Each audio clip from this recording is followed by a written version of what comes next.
across the world, different ways to lead, Different voices giving what you need. different angles, different views, all bringing something you can use.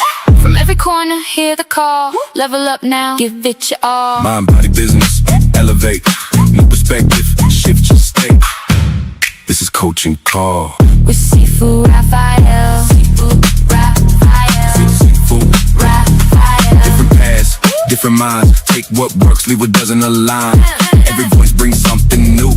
Now the choice is up to you. Take the insight, make it real. Turn the vision into skill. From every corner, hear the call. Step into it. Stand up tall. From every corner, hear the call. Step into it. Stand up tall. Coaching call. With Sifu Rafael. Sifu Rafael. Good morning, Keri. How are you? Good morning. I am so good. I am so excited to be here. Yeah, exactly. And you were just on my previous show, the SIA show, and we had an incredible conversation with so many great people. But It now I was, am very lucky I get to speak with you one I think I'm the lucky one. on one. See, it's good that we both feel the same way. Keri, Absolutely. the reason I love doing this show is because I get to know you. And the best way for me to get to know you is to find out about your childhood. So, where were you born? And who would you say influenced you even before the age of 10? I was born in Warner Robins, Georgia. My dad was in the Air Force. My mother is still one of my heroes to this day. Um, I want to be just like her when I grow up. That's So, awesome. probably my mom, and also my dad's mom, my grandmother, was Mm, a huge influence in my life. Not only to the age of 10, but past that, the lessons that she passed on before she passed were amazing. incredible. Isn't it something where somebody continues to share their knowledge with you and it just impacts you so much? Absolutely, Mm, absolutely. Her words and the interactions that I had with her, those are just things that have stayed with me. mm, beautiful. So you talked about your grandma, Hmm. how impactful she was to you. When you consider everyone throughout your whole life, she comes to mind. Hmm. Would you say she was your biggest impact overall? It's probably a toss up between her and my mom. I was very fortunate to have a mother who was a single parent, worked very hard for us, and always wanted the best, but brought us up well, and that was her goal, was to bring us up well. And like I said, she's still my hero today. She's one of the coolest older people you would ever meet. Very cool. So, talk to me about growing up, your friends, school, all of that stuff. Where did you um, see yourself going even at that young age? Of, Oh my say, gosh. even 10, 12, 15? I'm bringing you back. Yeah. Yeah. I was a happy child, and I've had that conversation with my mom, and she said I was a happy child. She said I just kind of floated through life, and life didn't bother me too much. I Mm, made friends easily, and I liked people, and I still like people.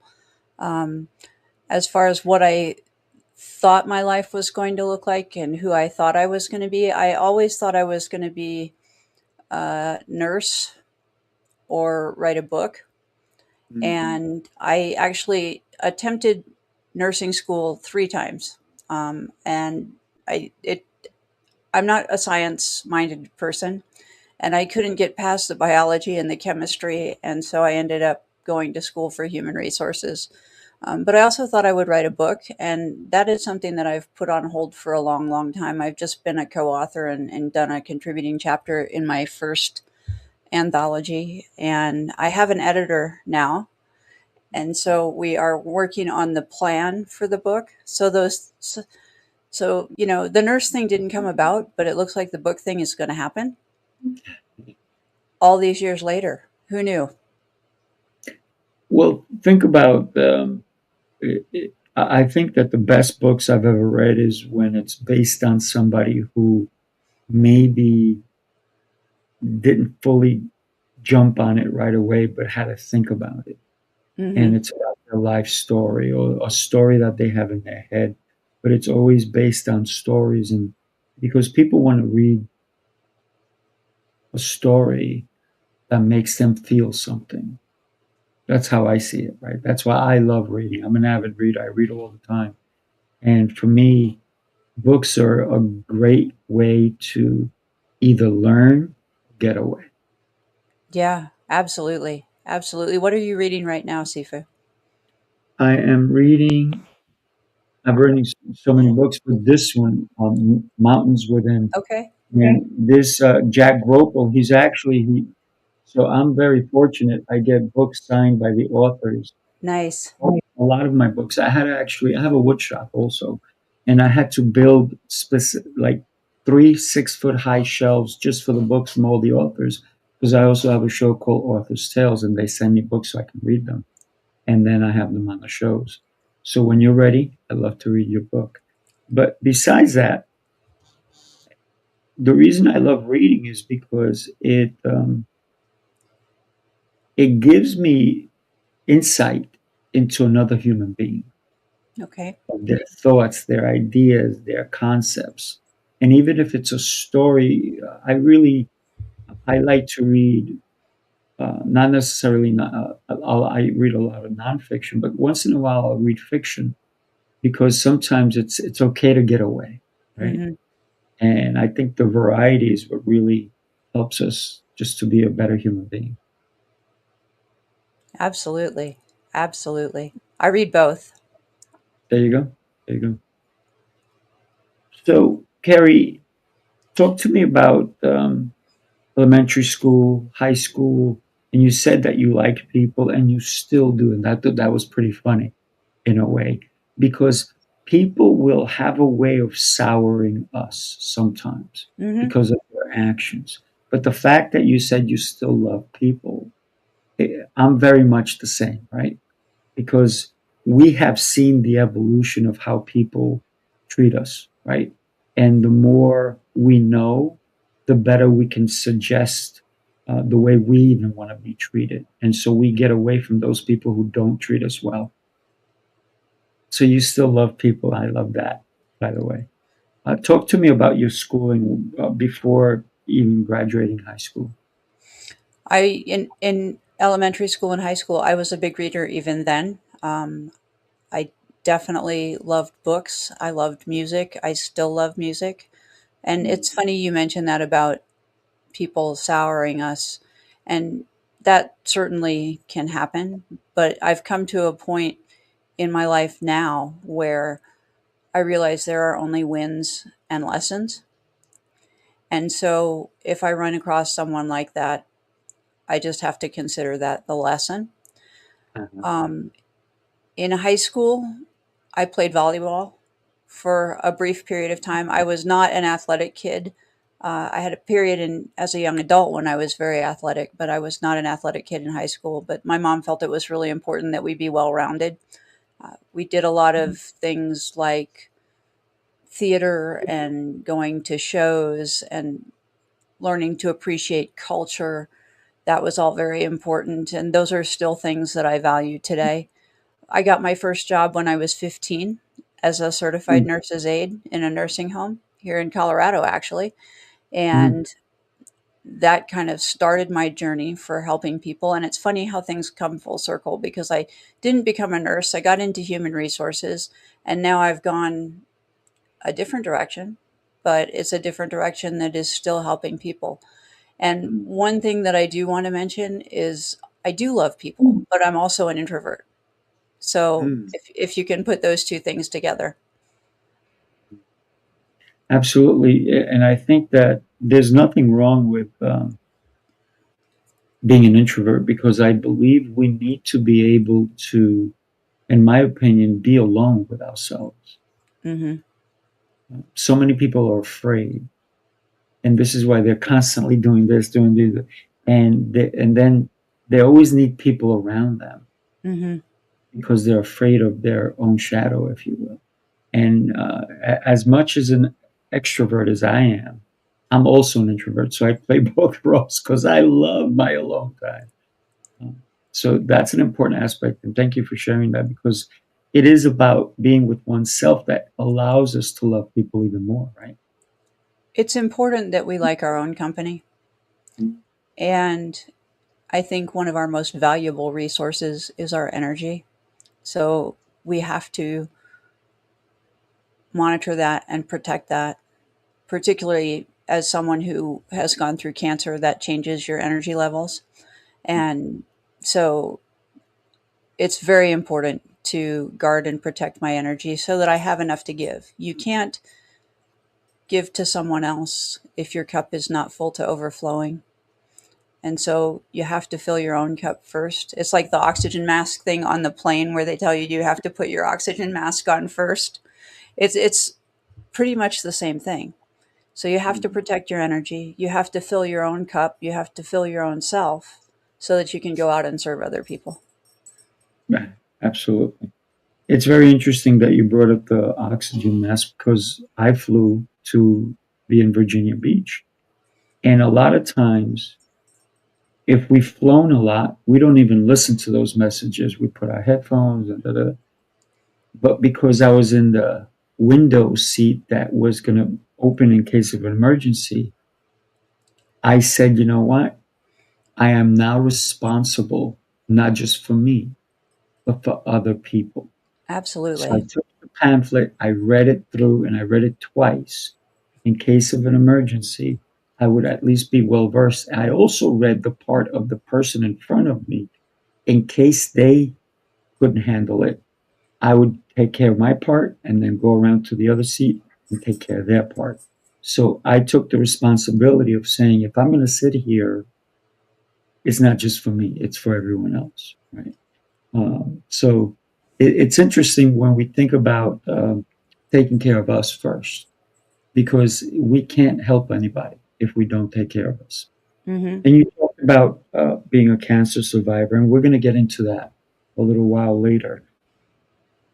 But when we consider the fact that you even volunteered in a nursing home to help other people, so your heart was already in the right place.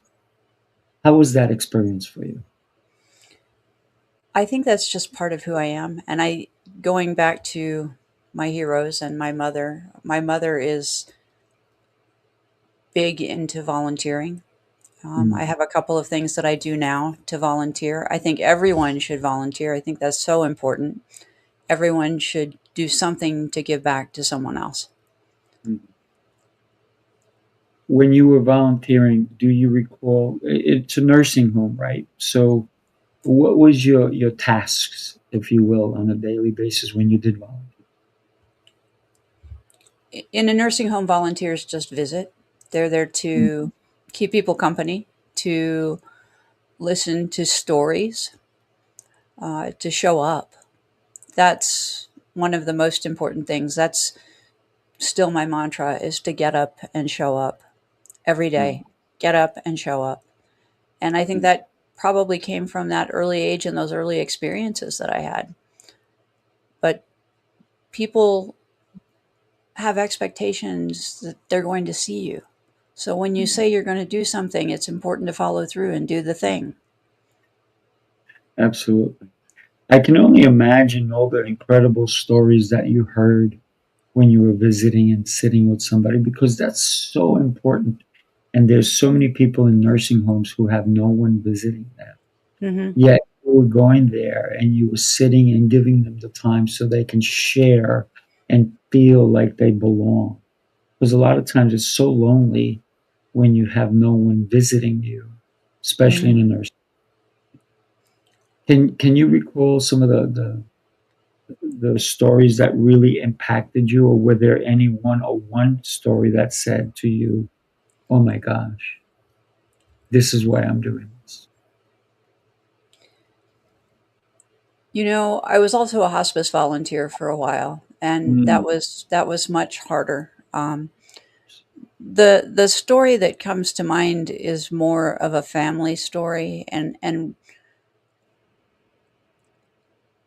it made such an impression on me because I was young, I think, and probably I'm not sure how it shaped my life, but it may have shown me that possibilities are endless. And I was taking care of a patient, and she was in the process of actively dying, mm, and her family had come in, and her son was an actor. I don't remember what TV show he was on, but he was an actor on TV. I think it was Third Rock from the Sun, actually. mm, And her son had come in from Paris, and her son and I were sitting on the floor in the room so that she had someone there with her. And we were sitting on the floor, and he was telling me about Paris. mm. And as a 16-year-old kid, I never thought about travel. I never thought about going places or the possibilities that the world would have. But I remember that conversation so well. And it was just one of the coolest moments because it opened my eyes. And it was just a whole different perspective than I had ever had. And that's why I love other people, Sifu, I because they mean, have other perspectives. They bring other ideas. I know what I think. I don't want to listen to myself. I want to know what other people think. because as an introvert, you definitely listen to yourself a lot, right? I You have do. that introspective and all of that. And that's one of the things that I love. So I wake up super early. So I wake up before most people. When people on their third rhythm of sleep, I'm already up, right? So I have all this time by myself. That my fiance one day said, "Hey, did you do this? Did you do that?" I said, "It's all done." She goes, "Oh, I forget. You're up. You do so much before I even get up." And it's that alone time where I can pray. I can be in gratitude. I do my workouts. I do a lot of reflection and all of that kind of stuff. So yeah, it's pretty interesting, right? When you started going for your nursing, and you said you tried 3 times, I tried and three then times. you said, okay, maybe I got to shoot somewhere else. How did that make you feel? I was excited about the possibility of helping people. I was very frustrated with the science Mm, because I like words better than science. And I married a science guy. So I married a guy with a master's degree in environmental stuff. mm, And so I ended up married to a science guy, but I was very frustrated. I remember being very frustrated. And I think at that age, I definitely had a great fear of failure. mm. And I probably ruminated on that being an overthinker.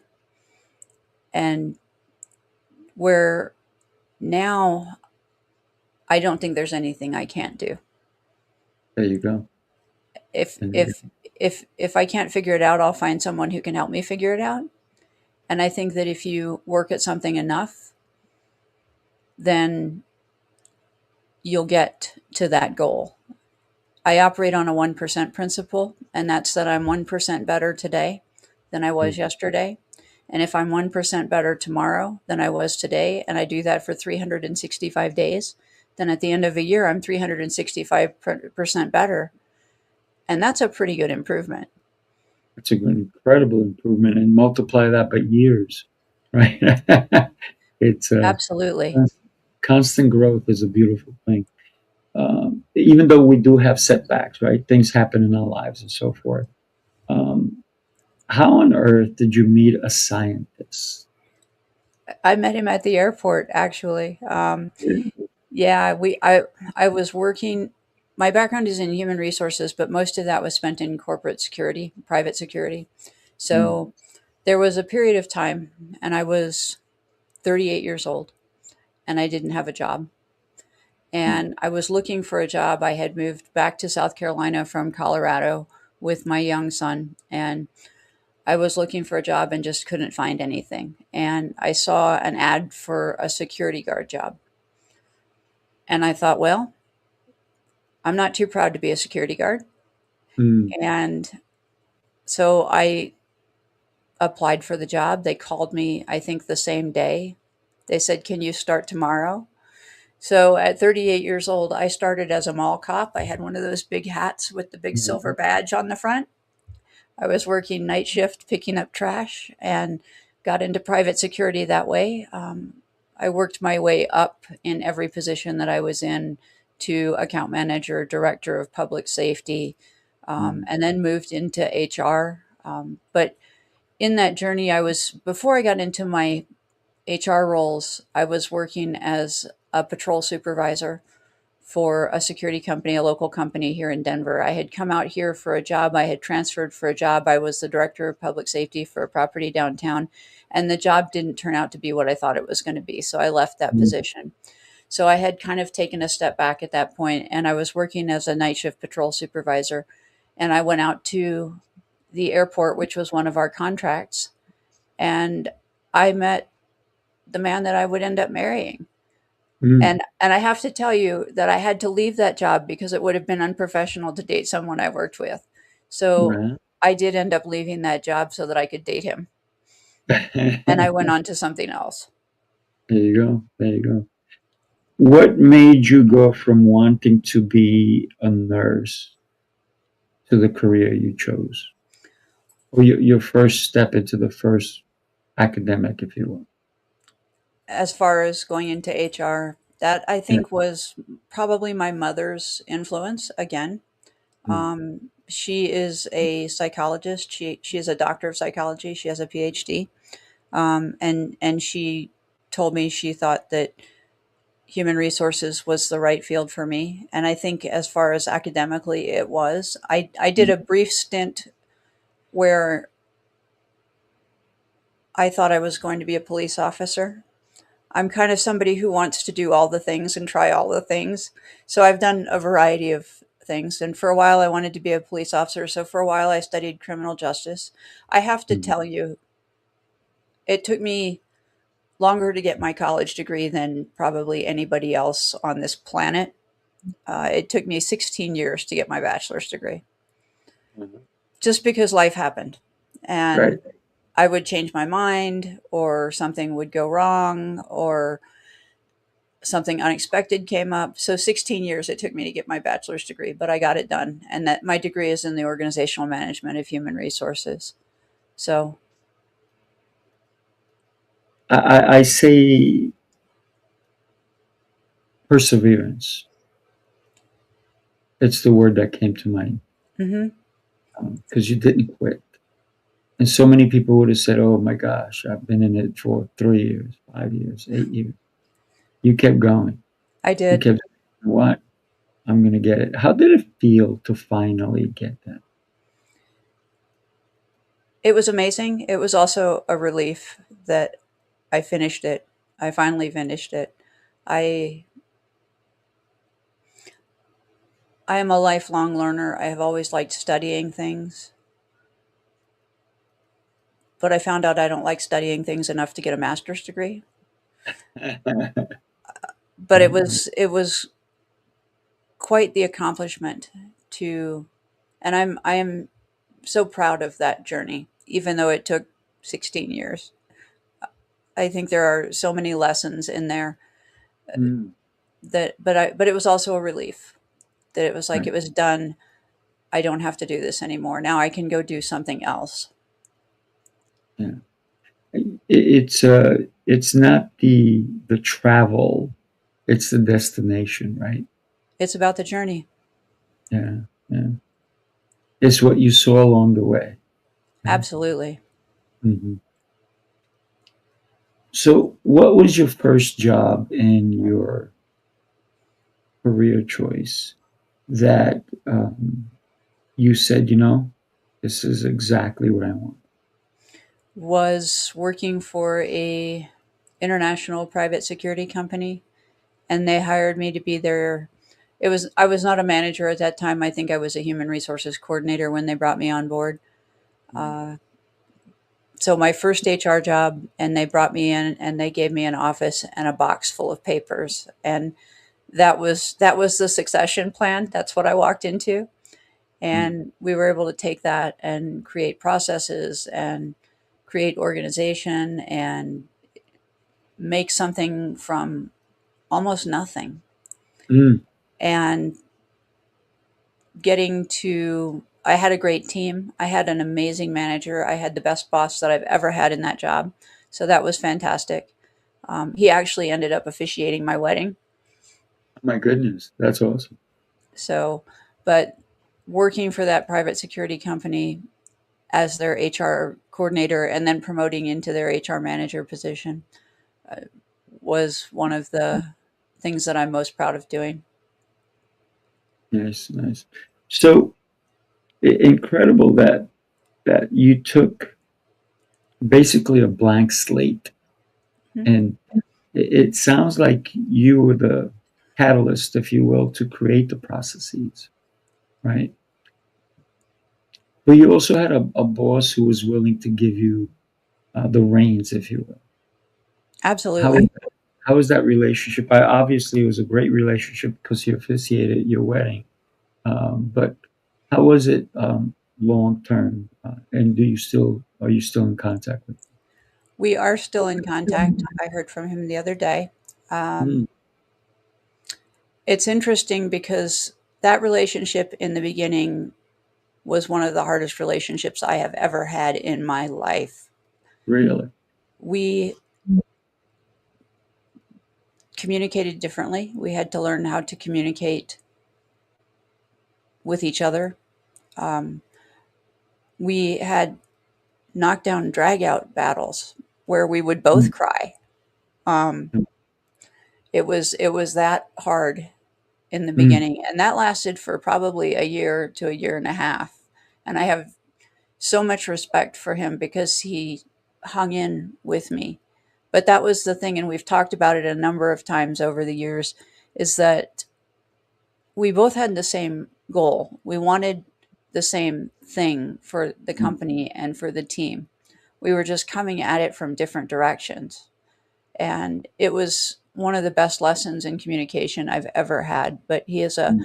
he is a wonderful human. He is a great man, and I have so much respect for him. And we are still in contact today. He commented on a LinkedIn post, I think, yesterday of mine. Nice. That's an incredible story when you think about a relationship that started rocky. It was. Not all relationships start that way, but once again, persevere, right? You both kept going for it, and you worked it out. Do you recall not a story, but a specific day where you both kind of clicked and you said, "Wow, this is what we've both been waiting for." I think it was gentler than that. Mm. I think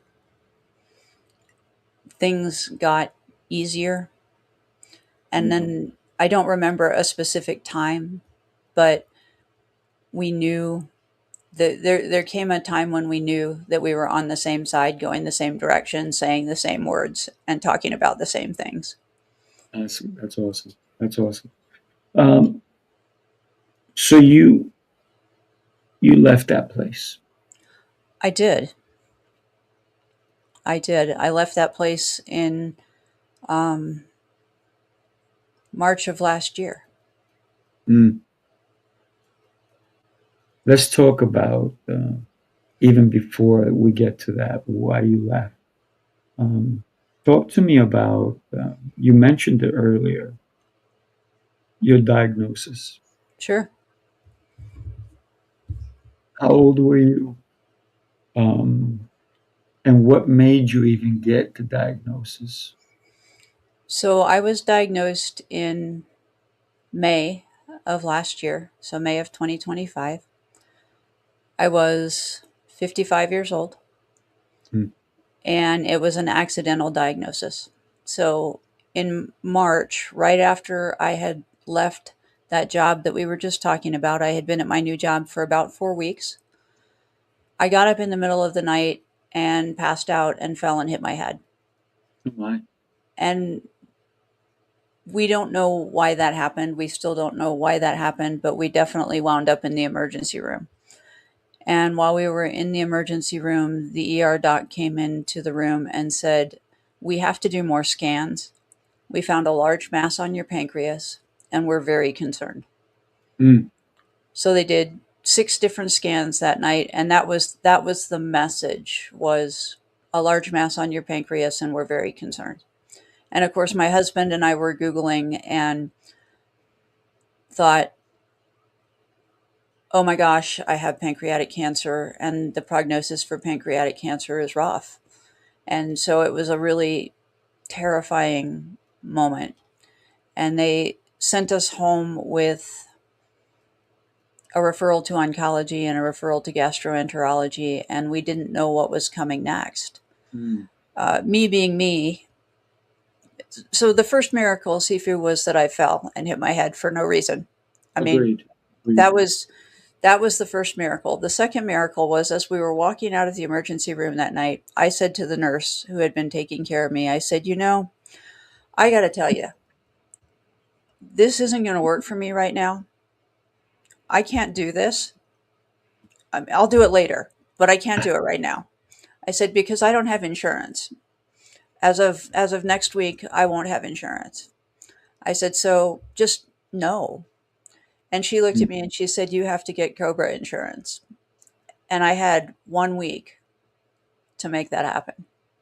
Mm. So that was the second miracle. So there were 2 miracles in that night. We I got the Cobra insurance, by the way. And Mm. that was, we had to make the Cobra payments, but it was $500,000 of medical bills last year. So a huge miracle in that. There were 3 weeks, about 3 weeks between the time they found the mass on my pancreas to the time that we got a definitive diagnosis. And I think in that 3 weeks, we went through all of the stages of grief, like over and over and over again, and sometimes at the same time. But I remember waking up in the middle of the night and still thinking that I had pancreatic cancer. And I woke up my husband and I said, I don't accept this. This is not how this is going to go. I don't accept the diagnosis. I don't accept, in fact, I said, don't even tell me the prognosis, because I don't even want to know what the Mm. prognosis is. Don't even tell me. So they did the biopsies. A nurse called me at work at my new job that I had been at for a couple of weeks at that point, and told me on the phone that I had cancer. So that was, I mean, what do you do with that? I mean, I don't know what you do. I was standing in my office looking at the wall going, I don't know what I'm supposed to do now. The definitive diagnosis that we got from oncology in May of last year was stage 4 non-Hodgkin's follicular lymphoma, which is an incurable blood cancer. So the way that it was presented to me and the understanding that I have is, even though there is no active cancer in my body right now, it will come back at some point in time. Mm. So it's not an if, it's just a when. So it's become more of a chronic disease than that immediate horrible scary thing. Not that it's not scary. Not that it's not scary. Very scary. And I just I'm still in treatment right now. So Mm. I'm still going through treatment. I'll be in treatment for the next probably 14 months. Mm. Not easy, I'm sure. There are better days. Yeah, I'm sure. I just want to shout out to Stacy Jones. She goes, my friend Keri, and then she goes, thank you for allowing Keri. I got to tell you, Keri, you're such a powerful and loving individual. And the fact that Stacey Jones just mentioned you and said your journey inspiring and blessing to others, and you're still going through this, and you said, I need to be present for what I'm going through, but I also want to help people. Hmm. And so I found out that you also know Zoraida Morales, I who's do. also she went through 14 or 13 or 15 years of Hmm. chemo, and she's also a survivor, but she's helping women once they get diagnosed and well. And so tell us about what your mission is, and why you've changed your mission. And then we're going to go back to why you left the job even before you got diagnosed. Sure. And a huge shout out to Zoraida Morales because Mhm. she is the reason that I am where I am today. Hands down, unequivocally, I met her and it changed my life. So she has been just an incredible blessing to me. Right. Um, so I met the thing that was missing for my husband and I, and the hardest part of the cancer journey was not only the way that your community changes when you get a diagnosis like that, but I found that we didn't have much community. Mm. And that was really concerning to me. And I felt very alone. And I came to realize that there are other people that feel the same way. And it's not just a cancer experience. I lived through other hard things in my life. I lost a husband very suddenly. I was homeless a couple of times, all the things. But those things felt just as lonely as cancer. So I realized that I'm not the only person who felt that way. So community became very important to me at that point. And that's how I met Zoraida was I was looking for community and I went to a group online and she happened to be the speaker in that group. And I reached out to her on LinkedIn afterward and asked if we could connect and she said, "Do you want to have a call?" And I said, "Absolutely, I want to have a call." Yes. And so our 20 or 30-minute call turned into like 2.5 hours. And at the end of that 2.5 hours, I said, I think I want to be like you and I want to be a coach. I want to be a cancer coach. And so I went to the same school that she went to. Mm. She's been just such a huge inspiration. Right. But I am a certified transformational nutrition coach. I'm also a certified cancer coach now.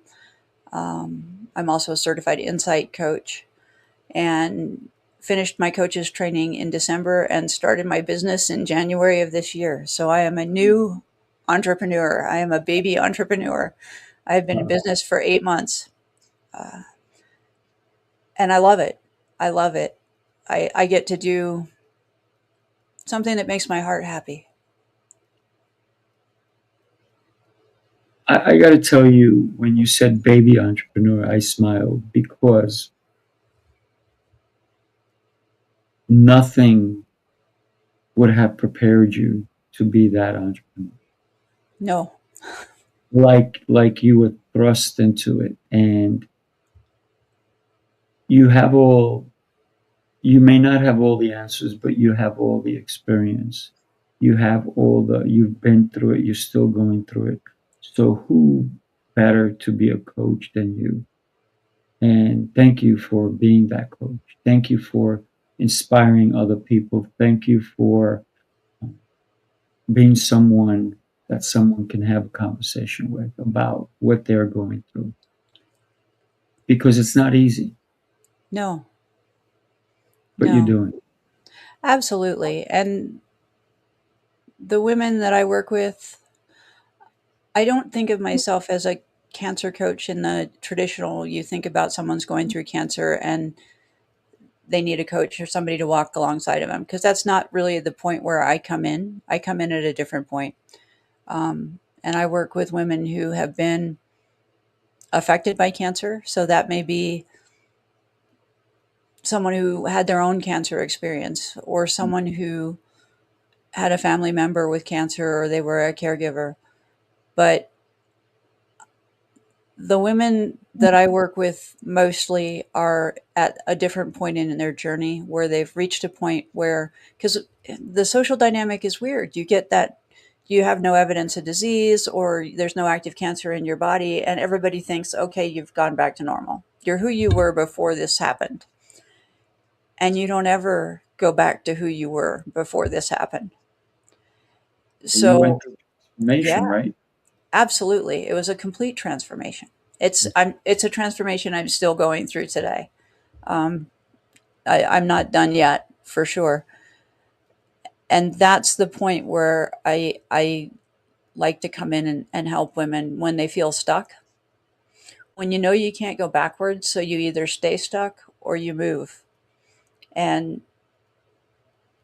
I've always been a believer that it's better to take a step, even if it's the wrong step. It's better to make a move than to sit still. It's interesting. I had a conversation in the car with my fiance, and I said, even when you're sitting still, you're moving. Hmm. She's like, what do you mean? I said, well, the earth is moving and we're on it. So we're constantly on the move. But the problem is people think that they're actually moving when they're not. It Right. takes actions on our part to move, right? Absolutely. Absolutely. I would never say that cancer was a gift, but I would say, I have said, and I will continue to say, that the experience of cancer is the greatest gift I've ever received, because it interrupted me before I disappeared completely from my own life. Mm. And I think that's so important. Before my diagnosis, I was someone who worked all the time. That's where I found my value. That's where I got my self worth. And I thought I was in a job where I was making a huge difference. I thought that it mattered if I showed up. And I thought that when I left the company, everything would fall apart. Wow. And remarkably, it didn't. Not a bit. They didn't miss a step. They didn't miss a step. And that's okay. That was a hard lesson. That was a hard lesson. That hurt my heart. But it was a lesson that I needed to learn. And that was the gift that I got from this whole experience, is I had to stop and ask, what's important? What matters? And it has changed my worldview. It Mhm. has changed the way I see everything. And I want to do work that matters. I want to serve people. I'm also a cancer advocate. So I work with Can Care, and I also work with One Cancer Place and support those organizations. Mhm. I'm a member of a weekly advocacy group where I'm making great friends and building great relationships. It's been an amazing journey. Mm. I gotta say, I love the fact that even though you're going through it, you realize that you've been changed, and the change in you allows you to help others, to Hmm. see the change in them, right? Because we're all changing, right? Your transformation made you focus on the important things in life. And Sure. I'm just happy you brought that up, because there's a lot of people, and I said it to somebody last night who was talking to me about health. And I said to them, I heard a quote by somebody saying that your body, if your body's in bankruptcy, you cannot build the wealth of your mind. Hmm. And I said, wow, that is such a powerful insight. Because if your body's in disarray, how can your mind be building well? It can't. And so many people are always chasing the dollar, the mighty dollar, and they're looking for what's next and the material things instead of seeing the people in front of them and building relationships and building a purpose for their life, meaning in their life.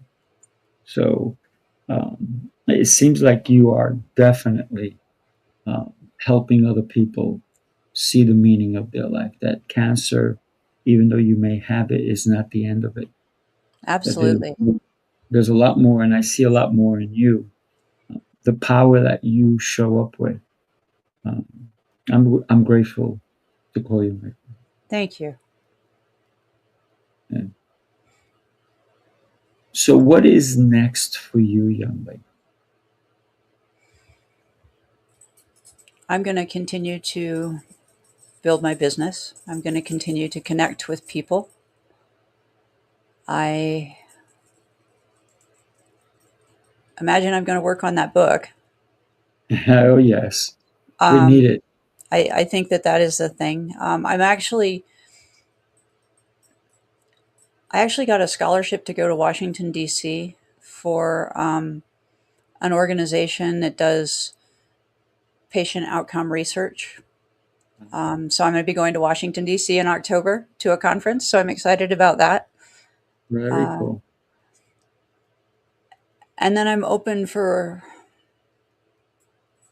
whatever comes next. One of the things that I've had to learn is to let go of some control Mm, or some imagined control, because sometimes we think we're in control and we are not. And right. and and to enjoy the journey, to enjoy the journey. You know, my husband and I rescue dogs. Um, Oh, so that's awesome. I don't think we're going to add a fourth dog, but you never know. Uh, And I'm there's actually a dog sitting on the chair behind you. yes, yeah. He's actually sitting behind me in the chair. That's where he sits when I'm working. That's so adorable. As a dog lover, it it it, it it's something when you think about the love a dog has. It's unconditional. Hmm. It's such a beautiful thing. And the same thing with babies, right? They have unconditional love, and unfortunately, as age progresses, some people stop being unconditional with their love. So there's conditions put on love. Absolutely, Yeah. So I'm so happy that you found unconditional love yourself I am because too. you show it, right? And the way you treat people, the way I saw you treat people, the way people listen. Carrie said, "Thanks for sharing, Carrie." And think about these two people that know your heart, Mm. and so many people don't get to see a person or a person's heart, but I see your heart and they see your heart. How does that make you feel? Seen. It's very important to be seen. So Mm, I am. I consider myself an intuitive heart connector. mm, That's how I think about myself. So it's quite an honor to be seen. mm, Quite a blessing to be seen. I have always said I am one of the luckiest people I have ever met, and I believe that 100%. mm. You know, I know I know that the right people come into our journeys. Sure. And I'm so grateful that I met you. I'm so grateful for so many of the people that I have met lately because I'm building that community and it's Mm. amazing and it's wonderful. And now I can help other people do the same thing. If somebody said, Keri, just like you said to Zoraida, I want to be just like you. I want to be able to help others because I've gone through what you've been through. Obviously, there's all different kinds of cancer. Are you willing to help that person? Absolutely. Hmm. In any way that I can. In any way that I can. I have met some wonderful coaches lately that have just poured into me and helped me be so much more. I mean, I am so incredibly grateful Hmm. for I love collaboration. I I if we're not building other people up, especially as women, if we're not building other women up and seeing each other, then we're not doing it right. So I hope there's a day that someone does come and say that, and I can be a part of that journey, because Hmm. what an amazing experience that would be. Hmm. Yeah. And when you think about your life, it's got to be something incredible that made you decide, I need to help others. Was there a moment? Was it speaking just to Zoraida or hearing her speak? Something she said touched my heart. Something she said touched my heart. And, I had tossed around the idea of being a coach or doing some kind of something like that before. But up until I met her, I didn't see the possibilities. I was so stuck in I'm going to go to work and this is what I'm going to do. But I had ended up leaving the job I was at, and I had no plan. And I truly believe that things happen the way that they're supposed to. Uh, that we experience the things that we're supposed to, and it was a divine appointment, is what it was. Love it. Love it.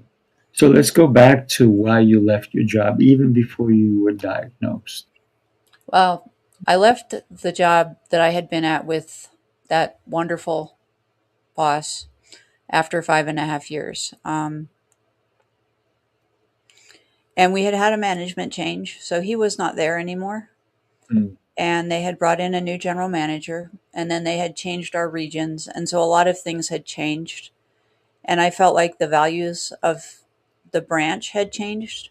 There wasn't anything wrong with any of those people. In fact, the new general manager and I are still friends, and we had lunch the other day. Oh, So, so we're still in contact as well. But it didn't align with who I was anymore, and I wasn't the mm, right fit for the role anymore. So I had accepted a job as a human resources manager working for a local nonprofit here in Denver, and that was a very difficult position. It was not what I expected.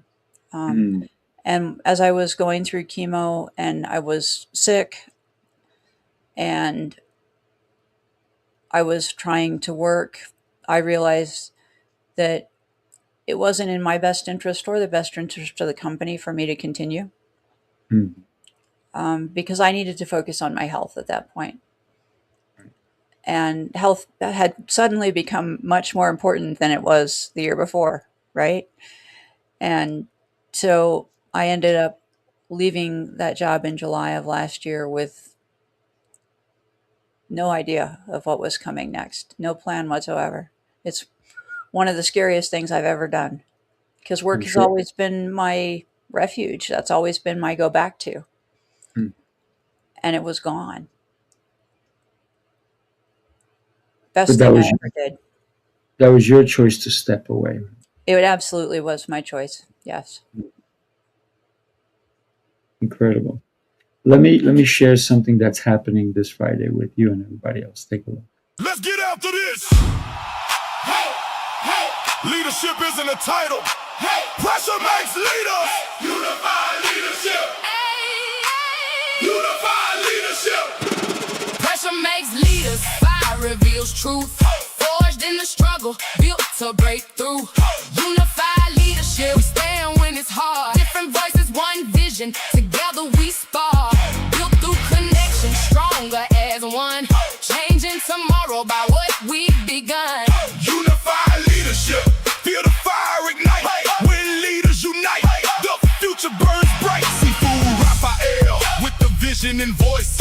Built through discipline, pressure and choice. Coach T.O. Clay, battle tested and tried, turning trials into purpose, helping leaders rise. Pressure Doesn't break you, it reveals you. you are the steel. Pressure makes leader, leader, leader, leader, leader, leader. Unified leadership. Raise the bar. Raise the bar. Unified leadership.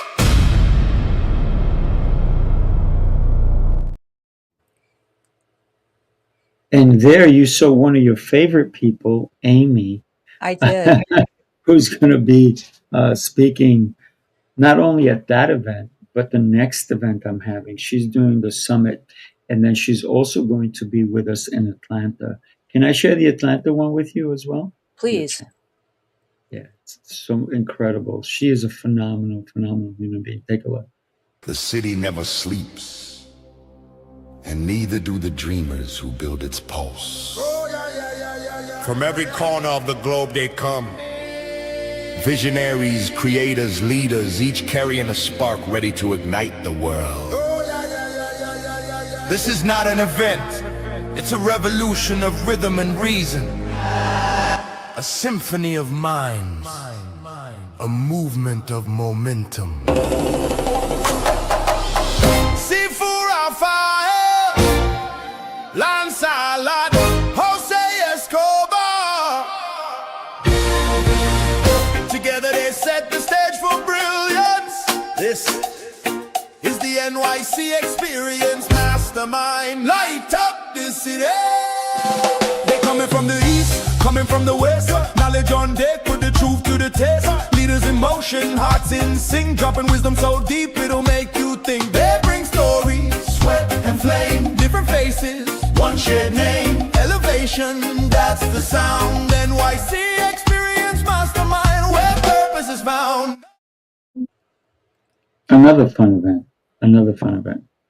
Keri, I am blessed that you said yes to being on the show, sharing your story, sharing your life with us. Thank you so much. Before we go, I want everybody to know a little bit about how they can reach you, how they can have a conversation with you.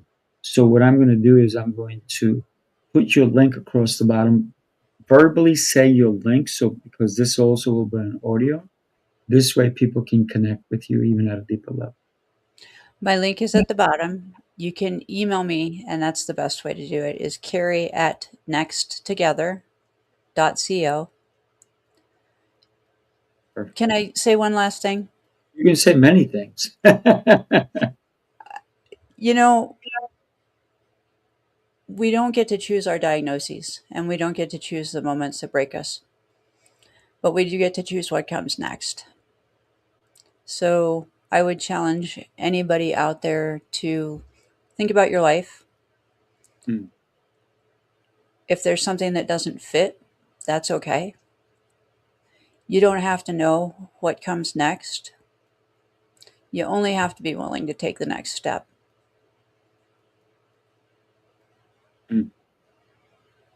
That's powerful. And I want everybody to connect with you. So whether they email you or not, the website is nexttogether.co. Not com, but co. Mm-hmm. So you're still going through this treatment for the next, you said 14 months. Mm-hmm. I want to wish you a blessing every one of those days and those months, every second, every minute that you're going through it. And I know that you will come out stronger at the end. So I will continue to pray for you Thank and you. make sure that God has you in his hands as well. What would you say you'd like somebody to take away from today? Yes, you can. Mm, You may feel like you can't. You may feel stuck. You may not know what comes next. But yes, you can. And you don't have to go through it alone. mm, I'm always happy to have a conversation, you know, not a pitch, just a conversation. You can find me on Facebook. I'm findable. Um, and I'm always willing to have that conversation. Um, but when you think you can't, I promise you can. mm, And you don't have to do it alone. Community is so important. And community is really about relationship, isn't it? It's about mm. relationship with ourselves, it's about relationship with other people, relationship with a higher power, relationship with the world around us. Yeah, But absolutely. when you think you can't, I promise you can. And if you feel like you can't, reach out to me and we'll talk. I love it. I love it. And I got to tell you, your last name is perfect because you are a darling. Oh, thank you. Yes. Everybody, do me a favor. Whether you watched it live or you watch it on the replay, do us all a favor. Share this episode with somebody who needs to hear today's message because today was a powerful one. Not only for anybody who's going through or will go through cancer, if you know somebody, but it was powerful for me, right? Because your story is shining a light on hope and possibility. So thank you, Keri. Thank you for having me. I am so honored. All right, everybody, have a beautiful and blessed day. Keri, stay on for a sec. Everybody, God bless, and we will talk to you soon.